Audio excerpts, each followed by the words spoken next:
PlayStation 2 is the most popular gaming console to this day, as the best-selling gaming platform with over 155 million units sold worldwide.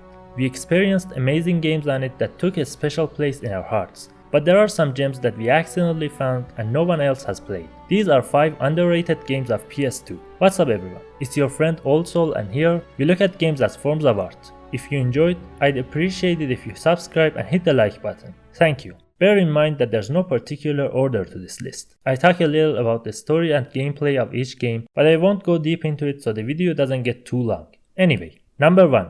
Genji, Dawn of the Samurai. Genji is a hack and slash game about a young samurai named Yoshitsune. The story is pretty simple. Along with another character named Benkei, they seek to overthrow the oppressive Heishi clan, a powerful tribe who taps into mythical and demonic forces to stay in power. In order to defeat them, Yoshitsune and Benkei have to collect some orbs called Amahangane and unify them into an all-powerful orb. You can control both the characters. Yoshitsune is a fast and brisk warrior with quick movesets and attacks. He can jump over the enemies and stand on ledges, while Benkei has more powerful attacks and is more buff but slower. You can't dodge with him, and jumping is not a wise decision. Both of them also have a special attack that can be used time to time. There's a big variety of weapons dedicated to each character. Number 2. Dead to Rights. When Judge McGuffin finds out about the criminal activities of a big shot mob, he gets kidnapped. The story of the game revolves around Jack Slate, an honest cop who just got his hands on McGuffin's case and tries to save him and Grant City from the entangled webs of mobs alongside his canine. There's not much to the story, as the McGuffin element of the plot is named McGuffin. You're a lazy fucker. But the gameplay is what makes this game amazing. You have your simple shooter, along with lots of abilities. You can jump in the air in slow motion and kill multiple enemies in a short while, kinda like in Max Payne. You can do a cinematic takedown if you're near your enemies, and you can call your canine to attack other enemies while you're busy with another one. The game feels smooth, but your biggest enemy is the camera. Other than that, it's a fine game. Coming to my all-time favorite, number 3. Onimusha 3. Onimusha series is about ancient legends of Japan and the endeavors of Samanosuke, Akechi and Jubei Yagyu against the demonic entities who are set free in the world. The third one is about a demon scientist, Guildenstern, who utilizes demonic powers for time travel. Samanosuke gets involved with it in the middle of a battle and finds himself in 2004 Paris, while our other protagonist, Jacques, who is a French cop, is sent back to 16th century Japan. These two men should work together in 2 different timelines to stop Nobunaga from reaching the world of the future. To art Samanosuke, Onimusha brings the classical hack and slash fights of its predecessor back with 3 weapons that have a simple attack and a special attack,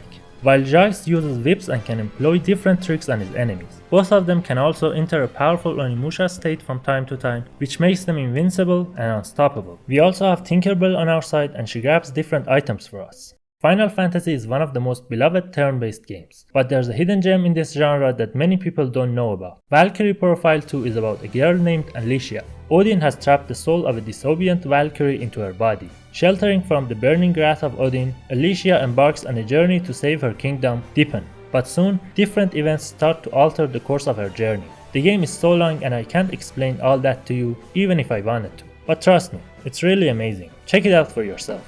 As I said, the game is turn-based, but it's a little different than Final Fantasy. There's an AP bar which is sorta like stamina bar in Souls games. You use AP to attack your enemies or use items and magic. Then it refills when an enemy attacks or when you move your party. There are these red areas that are your enemy's attack range. If you walk on them while they're bright, that enemy starts attacking your party. You can use this feature to your benefit by dividing your party into 2 groups, letting one group take the hit while the other one attacks. Also, each enemy has their own AP which they use for their different types of attacks. So when the red area is darker, it means they still don't have enough AP to attack you. I think this mechanic beats the old turn-based system in Final Fantasy games, and if you're a fan of turn-based games, Valkyrie Profile 2 is a must. Last but not least, Shadow of Rome is about the death of Julius Caesar. Vipsanius is accused of assassinating Caesar and is due to be executed by the hands of the man who wins the gladiatorial tournaments. His son, Agrippa, has entered the tournament in hopes of winning it and saving his father, while his friend Octavianus tries to find out more about the plot against Caesar and the real culprits. We play as Agrippa in gladiatorial fights with a wide range of weapons and movesets in a slow style.